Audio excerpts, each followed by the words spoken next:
Hola, hoy voy a presentar el laboratorio número 2 de Física 1 que le tocó hacer a mi grupo, que los integrantes son Noelia Pantigoso, Abel García, Carlos Villanueva. Los materiales que usamos para esta experiencia fueron los siguientes. Fueron una balanza digital, una regla, una aplicación que mide el ángulo y un cronómetro digital del celular. Ahora pasaremos a ver la experiencia que grabamos algunas partes.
¿Cómo puedo obtener el coeficiente de rozamiento estático máximo? Lo primero que tengo que hacer es un buen diagrama del cuerpo libre. Acá tengo el peso, la fuerza normal, la fuerza de rozamiento. Y para tener un mejor panorama, descomponemos el vector peso en dos. Y ahora, ¿cómo hacemos para tener un estático máximo? La suma de fuerzas en el eje Y es igual a 0. Y por ende tenemos esta ecuación, que es el peso por el coseno del ángulo es igual a la fuerza normal. Ahora, para tener la fuerza de fricción estática, sabemos que la fuerza normal por el mu estático es igual a la fuerza de rozamiento. Ahora, la fuerza normal lo reemplazamos y nos queda esta ecuación. Lo mismo pasa con el eje X, ¿no? Que hacemos suma de fuerzas es igual a 0 y llegamos a una conclusión que el peso por el seno del ángulo es igual a la fuerza estática. Ahora, reemplazamos esta fuerza con el dato que ya tenemos acá, que hallamos, y nos queda esto, ¿no? Ahora, peso se va, el coseno pasa a dividir, se vuelve en tangente, es igual al coeficiente estático máximo.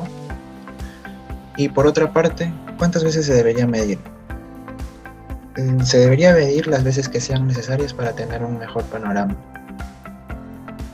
El ángulo de inclinación con el que se obtuvo el coeficiente de rozamiento estático máximo fue el promedio de los 4 ángulos hallados, que sería 30.01, y la incertidumbre de la medición del ángulo fue de 0.01, que la hallamos con la incertidumbre estándar y la incertidumbre del instrumento digital, que sería 0.01.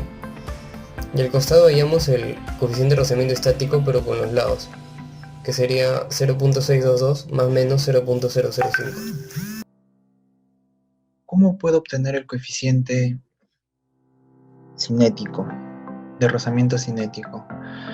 Lo primero que tengo que hacer, como el anterior ejercicio, es un diagrama del cuerpo libre, hacer que suma de fuerzas es igual a 0, por ende tenemos la ecuación del peso por el coseno del ángulo es igual a la fuerza normal. Ahora hallamos la fuerza cinética, de rozamiento cinética, que es la normal por el mu cinético. La fuerza normal lo tenemos como dato y lo reemplazamos y tenemos este valor, ¿no? Ahora, lo que no pasa con el anterior ejercicio es que la suma de fuerzas es igual a masa por la aceleración, porque se está desplazando. Ahora, llegamos a esta conclusión, que es el peso por el seno del ángulo menos la fuerza cinética es igual a la masa por la aceleración. Reemplazamos la fuerza de rozamiento cinética con el dato que ya teníamos y nos queda esto.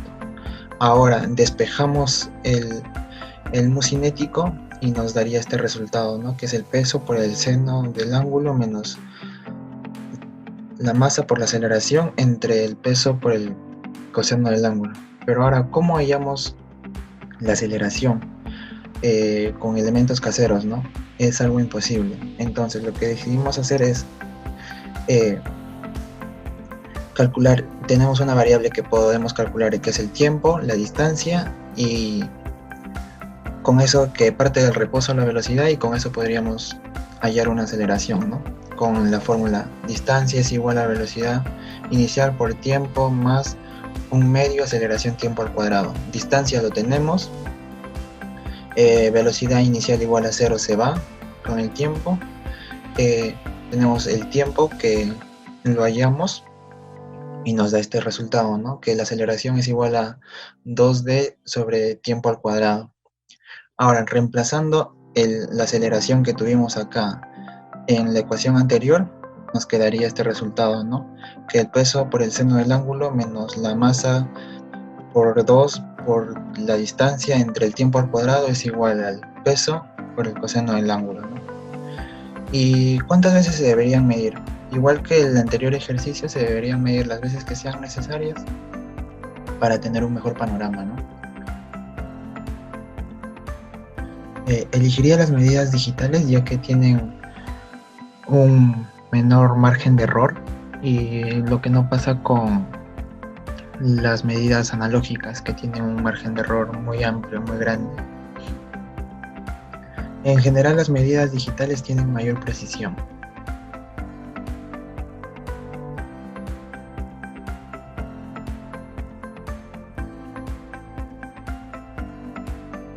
¿Qué cambio notaste? ¿Fue más fácil o más difícil? Al momento de cambiar del instrumento digital al instrumento analógico para obtener el ángulo, notamos cambios en dos aspectos. Unos fueron en las mediciones y otros fueron en los cálculos. En las mediciones tuvimos valores que salían de los rangos comunes para los ángulos en el instrumento digital, y por ese lado fue más complicado. Y por el lado del cálculo, tuvimos que hacer pasos adicionales para obtener, por ejemplo, el ángulo. Así que por ese lado fue más difícil hacer el instrumento analógico. Los instrumentos usados son una regla con precisión 0,1 y de incertidumbre de lectura 0,1 entre 2, que sería 0,05. ¿Cuál es el error relativo con respecto al mu cinético en el cuestionario anterior? Al momento de cambiar de instrumento de digital a analógico para obtener el ángulo, obtuvimos diferentes valores de mu cinético. Entonces, un método que nos ayuda a saber qué resultado puede ser más preciso es el error relativo. Y el error relativo es el resultado de dividir el error entre la cantidad obtenida. Y para verlo de otra forma también se puede expresar en términos porcentuales, multiplicarlo por 100. Entonces, lo primero que obtuvimos fue el mu cinético de digital.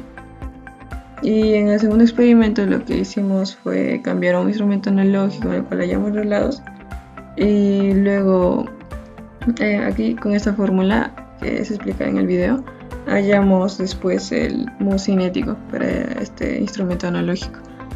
Entonces estos son nuestros resultados, y al sacar el relativo, el porcentual, vemos que en el instrumento digital tenemos un error relativo porcentual de 28,1% y en el analógico de 29,4%. Y si los comparamos, podemos decir que el digital como ha tenido menor error, nos ha dado un resultado más preciso. ¿De qué depende el valor del mu cinético? Ya de la ecuación hallada llegamos a esta conclusión. Y ahora recordamos que la tangente del ángulo es igual a y entre x, y por ende, ¿cómo podríamos hallar el ángulo? El arco tangente de y sobre x es igual al ángulo, ¿no? Y para esta experiencia debemos asumir gravedad igual a 10. Entonces, ¿de qué depende? De la gravedad, del ángulo, de la distancia del tiempo al cuadrado, bueno, del tiempo, y por abajo también otra vez del ángulo, ¿no?